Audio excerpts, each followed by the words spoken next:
Hello hi. ഇന്ന് നമുക്ക് prepositions എന്താണെന്ന് നോക്കാം. പ്രിപ്പോസിഷൻ എന്നാൽ എന്ത്, അത് ഏതൊക്കെയാണെന്ന് ചോദിച്ചാൽ നിങ്ങൾ പെട്ടെന്ന് ഉത്തരം പറയും. അതെനിക്കറിയാം. KG സെക്ഷൻ ഓൺവേർഡ്സ് ഇന്ന് പ്രിപ്പോസിഷൻ സിലബസിലുണ്ട്. അപ്പം നമുക്ക് ആദ്യം അതിൻ്റെ ഡെഫിനിഷൻ ഒന്ന് നോക്കാം. A preposition is a word placed before a noun or a pronoun to show in what relation the person or a thing denoted by it stands in regard to something else. ഒരു കാര്യം എന്തിനു വേണ്ടി നിലനിൽക്കുന്നുവോ അത് person ആയിക്കൊള്ളട്ടെ വ്യക്തി ആയിക്കൊള്ളട്ടെ അതിൻ്റെ റിലേഷനെ കാണിക്കാനായിട്ട് നൗണിൻ്റെയും പ്രോനൗണിൻ്റെയും മുമ്പായിട്ട് വയ്ക്കുന്നൊരു വാക്കാണ് പ്രിപ്പോസിഷൻ. മനസ്സിലായല്ലോ? അങ്ങനെയാണെങ്കിൽ പ്രിപ്പോസിഷൻ്റെ മീനിങ് എന്തായിരിക്കും? That which is placed before. Preposition എന്ന് പറഞ്ഞാൽ അതിൻ്റെ അർത്ഥം വിച്ച് ഈസ് പ്ലേസ്ഡ് ബിഫോർ. ഇനി നമുക്കറിയാം പ്രിപ്പോസിഷൻസ് ഏതൊക്കെയാണെന്ന്. ഇന്ന് നമ്മൾ കാണുന്നത് ക്രിയാപദങ്ങളോടൊപ്പം പ്രയോഗിക്കേണ്ട പ്രിപ്പോസിഷൻസ് ആണ്. From, by, with, in, of, for, into, against, on, over, about. ഈ പ്രിപ്പോസിഷൻസ് എങ്ങനെയാണ് ഉപയോഗിക്കേണ്ടതെന്നാണ് നമ്മൾ പഠിക്കാൻ പോകുന്നത്. From, by, with, in, of, for, to, into, against, on, about. ഇതിൽ ആദ്യത്തെ 6 വാക്കുകൾ 6 പ്രിപ്പോസിഷൻസ് മാത്രം നമുക്കൊന്ന് വിലയിരുത്തി നോക്കാം എങ്ങനെയാണെന്ന്. അപ്പോൾ ആദ്യം ഉദാഹരണങ്ങളിലൂടെ നമുക്ക് കടന്നു പോകാം. The boy was absent from school. From എന്ന വാക്കിൻ്റെ അർത്ഥം എന്താ? നിന്ന്, അല്ലേ? സ്കൂളിൽ നിന്ന് അവൻ അവധിയായിരുന്നു. എന്താണ് അതിൻ്റെ അർത്ഥം? സ്കൂളിൽ അവൻ ഹാജരായിരുന്നില്ല, അല്ലേ? ഫ്രം സ്കൂൾ, അങ്ങനെയാണ്. The boy was absent from school. You must abstain from smoking. എന്താണ് അതിൻ്റെ അർത്ഥം? നിങ്ങൾ പുകവലിയിൽ നിന്നും ഒഴിഞ്ഞു നിൽക്കണം. നിന്നും, സ്മോക്കിംഗ്, ഫ്രം സ്മോക്കിംഗ്.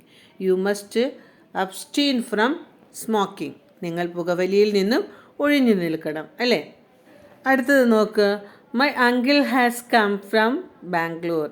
എൻ്റെ അങ്കിൾ ബാംഗ്ലൂരിൽ നിന്നും വരുന്നുണ്ട്, അല്ലെങ്കിൽ വരുന്നു.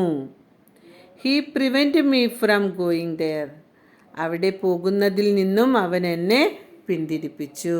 അപ്പോൾ ഫ്രം എന്ന വാക്കിൻ്റെ അർത്ഥം നിന്നും, from school, from smoking. Okay. അടുത്തത് ബൈ. ബൈ എന്ന വാക്കിൻ്റെ അർത്ഥം എന്താണ്? ഓക്കെ, ഉദാഹരണങ്ങളിലൂടെ നമുക്കത് മനസ്സിലാക്കാം. I was accompanied by my father. എൻ്റെ അച്ഛൻ എന്നോടൊപ്പം വന്നിരുന്നു. ബൈ എന്ന അർത്ഥത്തിൻ്റെ അർത്ഥം ഇവിടെ എന്താണ്?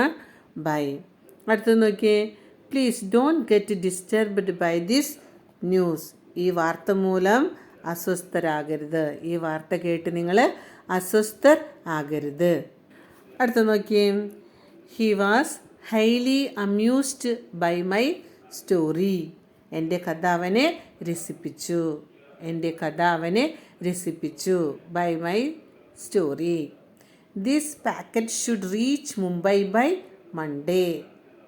ഈ പാക്കറ്റ് തിങ്കളാഴ്ചക്കകം മുംബൈയിൽ എത്തിയിരിക്കണം. തിങ്കളാഴ്ചക്കകം. എൻ്റെ സ്റ്റോറിയാൽ, ഈ ന്യൂസ് കേട്ടിട്ട്, ഈ ന്യൂസ് കൊണ്ട് എൻ്റെ ഫാദറിനോടൊപ്പം. കണ്ട, അതാണ് ബൈയുടെ അവിടെ അർത്ഥം. ബൈ മീ, എൻ്റെ അടുത്ത് എന്നൊക്കെ പറയും. അടുത്തത് വിത്താണ്. വിത്ത് വെച്ചിട്ട് നോക്കാം. You don't know how to deal with others. നിനക്കറിയില്ല മറ്റുള്ളവരുമായി എങ്ങനെ ഇടപഴകണമെന്ന്, അല്ലെങ്കിൽ മറ്റുള്ളവരുമായി ഇടപെടേണ്ടത് എങ്ങനെയെന്ന് നിനക്ക് അറിഞ്ഞുകൂടാ. You should be acquainted with the English language. You should be acquainted with the English language. English ഭാഷ നമുക്ക് പരിചിതമായിരിക്കണം. He was gifted with the talent of drawing. പടം വരയ്ക്കാനുള്ള കഴിവുകൊണ്ട് അവൻ അനുഗ്രഹീതനാണ്. He got fed up with his behaviour. അവൻ്റെ സ്വഭാവം കൊണ്ട് അവൻ മടുത്തു എന്നാണ്. വിത്ത്, കണ്ട, വിത്തിൻ്റെ കാര്യങ്ങൾ സെൻറ്റൻസിലൂടെ മനസ്സിലാക്കി തെറ്റുകൂടാതെ ചെയ്യണം. അടുത്തതാണ് ഇൻ. ഇന്നിൻ്റെ അർത്ഥമാണ് ഇൽ. ഇൽ ബോക്സിനുള്ളിൽ ഇൽ എന്ന് വരും. He was busy with his work. അവൻ അവൻ്റെ ജോലിയിൽ മുഴുകിയിരിക്കുന്നു. Sheela is deaf in 1 ear. ഷീലയുടെ ഒരു ചെവിക്ക് ബധിരതയുണ്ട്, അല്ലെങ്കിൽ ഒരു ചെവിക്ക് കേൾവിക്കുറവുണ്ട്. You must be polite in your behaviour. നിങ്ങൾ നിങ്ങളുടെ പെരുമാറ്റത്തിൽ വിനയമുള്ളവരായിരിക്കണം. He is well versed in music. അവൻ സംഗീതത്തിൽ അതിസമർത്ഥനാണ്. Well versed in music. അപ്പം ഇന്നിനൊരു ഒരർത്ഥം ഇൽ എന്നാണ് അർത്ഥം. അടുത്തത് ഓഫ്. ഓഫിൻ്റെ അർത്ഥം ഡേ. ഓഫിൻ്റെ അർത്ഥം ഡേന്ന് വരും. He was sure of success. എന്താ പറഞ്ഞത്? വിജയത്തെപ്പറ്റി അവന് ആത്മവിശ്വാസം ഉണ്ടായിരുന്നു. He was sure of success. അവന് വിജയത്തെക്കുറിച്ച് വിശ്വാസം ഉണ്ടായിരുന്നു. He was fully aware of his weakness. അവൻ്റെ ദൗർബല്യത്തെപ്പറ്റി അവൻ തികച്ചും ബോധവാനാണ്. He was fully aware of his weakness. He is fond of mangoes. എന്താണ് അവന് മാങ്ങ വലിയ ഇഷ്ടമാണ്. അടുത്തത് നോക്ക്. It's a matter of great honour for me. It's a matter of great honour for me. ഇതെന്നെ സംബന്ധിച്ചിടത്തോളം ഒരു വലിയ ബഹുമതിയാണ്. അടുത്തത് ഫോർ വേണ്ടി എന്നുള്ള അർത്ഥം ആണ് കേട്ടോ ഫോറിന്. Is she preparing for the test. അവൾ പരീക്ഷയ്ക്ക് തയ്യാറെടുക്കുകയാണോ? പരീക്ഷയ്ക്ക് വേണ്ടി തയ്യാറെടുക്കുകയാണോ? I always care for her. I always care for her. ഞാൻ അവളെ ശ്രദ്ധിക്കുന്നുണ്ട്, അല്ലെങ്കിൽ നിങ്ങളുടെ ഭാവത്തിൽ ഞാൻ അവളെ വളരെ പരിരക്ഷിക്കുന്നുണ്ട് എന്നൊക്കെ. അടുത്ത് നോക്കിയേ. He apologises to me for his misbehaviour. അതിൻ്റെ അർത്ഥം എന്താണ്?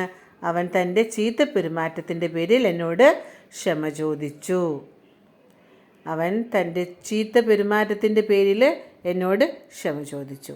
അടുത്തത് he will have to account for the money.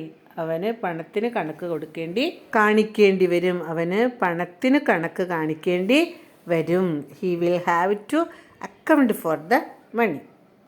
അപ്പം നമ്മൾ ഇന്ന് എന്താ കണ്ടത്? ക്രിയാപദങ്ങളോടൊപ്പം പ്രിപ്പോസിഷൻസ് ഉപയോഗിക്കുന്ന കാര്യമല്ലേ സംസാരിച്ചത്. അപ്പം നമ്മൾ ചില കാര്യങ്ങളൊന്ന് ഓർത്ത് വെക്കേണ്ടതുണ്ട്.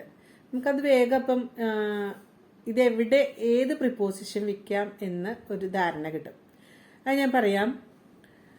അബ്സ്റ്റെയിൻ, പ്രിവെൻറ്റ്, റിക്കവർ ഈ വാക്കുകൾ ആ സെൻറ്റൻസിലുണ്ടെങ്കിൽ, ആ വാക്കുകളുണ്ടെങ്കിൽ അതിനോടൊപ്പം ഏത് പ്രിപ്പോസിഷൻ വയ്ക്കാം? നമുക്ക് ഫ്രം എന്ന പ്രിപ്പോസിഷൻ വയ്ക്കാം. ഏതൊക്കെയാണ്? Abstain, prevent, recover. Abstain, prevent, recover. ഇതിൻ്റെ ഒപ്പം ഏതാ വയ്ക്കേണ്ടത്? ഏത് പ്രിപ്പോസിഷനാണ് വയ്ക്കേണ്ടത്? ഫ്രം എന്ന പ്രിപ്പോസിഷൻ വയ്ക്കണം. അടുത്തതാണ് accompany, replace, deal, please, satisfy എന്നീ ക്രിയാപദങ്ങളോടൊപ്പം ഏത് പ്രിപ്പോസിഷൻ വയ്ക്കണം? വിത്ത് എന്ന പ്രിപ്പോസിഷൻ വയ്ക്കണം. ഓക്കെ, ഏതൊക്കെയാണ് വാക്കുകൾ? Accompany, replace, deal, please, satisfy എന്നീ ക്രിയാപദങ്ങളോടൊപ്പം നമ്മൾ ഏത് പ്രിപ്പോസിഷൻ വയ്ക്കണം? വിത്ത് എന്ന പ്രിപ്പോസിഷൻ വയ്ക്കണം. അതുപോലെ പ്രിപ്പയർ, കെയർ, അപ്പോളൈസ് എന്നീ വാക്കുകൾ ഉണ്ടെങ്കിൽ നമ്മൾ ഏത് വയ്ക്കണം? ഫോർ വയ്ക്കണം. ഏതൊക്കെയാണ് വാക്കുകൾ? Prepare, care, apologise. അടുത്ത് നോക്കേണ്ടത് അഡിക്റ്റ്, പ്രിഫർ, റെഫർ ഇവയോടൊപ്പം ടു ചേർക്കണം. അടുത്ത് ബേസ്, റിലേ ഈ വാക്കുകൾ ഉണ്ടെങ്കിൽ അതിൻ്റെ ഒപ്പം ഓൺ ചേർക്കണം. ഇങ്ങനെയാണ് ഞാൻ തന്നിരിക്കുന്ന ഉദാഹരണങ്ങളിലൂടെ ഞാൻ കാണിച്ചിട്ടുള്ളത് കേട്ടോ. അപ്പം ഇത് മനസ്സിലാക്കിയിരുന്നാൽ നമുക്ക് വളരെ എളുപ്പത്തിൽ പ്രിപ്പോസിഷൻ എന്ന ഭാഗം എല്ലാം ശരിയാക്കി ചെയ്യാനായിട്ട് സാധിക്കും. അപ്പം എൻ്റെ ചാനൽ നിങ്ങൾ സബ്സ്ക്രൈബ് ചെയ്തിട്ടുണ്ടെങ്കിൽ സബ്സ്ക്രൈബ് ചെയ്യണം, ലൈക്ക് ചെയ്യണം, ഷെയർ ചെയ്യണം. ഇത് ഉപകാരമാണെന്ന് നിങ്ങൾക്ക് തോന്നുന്നവർക്ക് ഇഷ്ടപ്പെട്ടാൽ കമൻറ്റ് ചെയ്യാൻ മറക്കരുത്. അതോടൊപ്പം തന്നെ നമ്മൾ ആ സബ്സ്ക്രൈബ് ചെയ്യുമ്പോഴേ എൻ്റെ തൊട്ടടുത്തൊരു ചെറിയ ബെല്ലൈക്കൺ കണ്ടിട്ടില്ലേ, അതൊന്ന് പ്രസ് ചെയ്ത് ആ ഓൾ എന്ന ഓപ്ഷൻ സെലക്ട് ചെയ്ത് വെച്ചാൽ ഞാനിടുന്ന എല്ലാ വീഡിയോസിൻ്റെയും നോട്ടിഫിക്കേഷൻസ് നിങ്ങൾക്ക് ലഭിക്കും കേട്ടോ. അപ്പോൾ അടുത്ത വീഡിയോയിൽ നമുക്ക് വീണ്ടും കാണാം. Bye, see U.